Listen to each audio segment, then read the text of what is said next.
3 years నుండి job చేసుకుంటా, side hassle చేసుకుంటా, finally I quit my job on Feb 17th. Side hassle నుండి పైసలు వస్తున్నాయి అంటావా? అది కూడా లేదు. బట్ జాబ్ వదిలే నీకు ఒక గట్టి రీజన్ ఉంది.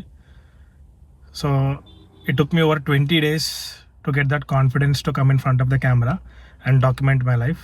Hi, this is Shravan. So నేను రేపటి నుండి రోజు పోస్ట్ చేస్తూ ఉంటా about my daily life and నేను జాబ్ ఎందుకు వదిలిన రీజన్ కూడా చెప్తా. ఈ జర్నీలో I need to achieve 2 main things. ఒకటేమో నా సైడ్ హసల్ ఏదైతే ఉందో దాన్ని మెయిన్ స్ట్రీమ్ చేసి దాని నుండి ఇన్కమ్ జనరేట్ చేయడం. And the second thing is I need to get fit. 2 years నుండి జిమ్ చేస్తున్నా, బట్ రిజల్ట్స్ అనేటివి సాటిస్ఫైడ్గా లేవు. 3 months బ్యాక్ ఓ ఇంజరీ అయ్యి జిమ్ ఆపేసిన. Since Feb I'm working out again basics నుండి. సో ఈ నెక్స్ట్ 100 daysలో నా సైడ్ ఇన్కమ్ నుండి యాజ్ ఐ సెడ్ పైసలు అనేది జనరేట్ చేయాలా, the same time fit and కన్సిస్టెన్సీతో ఉండాలా అనేదే గోల్. ఈ సిరీస్లో నా డైలీ రొటీన్, నా నెక్స్ట్ ప్లాన్స్ ఏంది అండ్ మనం ఇన్కమ్ ఎట్లా జనరేట్ చేస్తామో చూపిస్తా.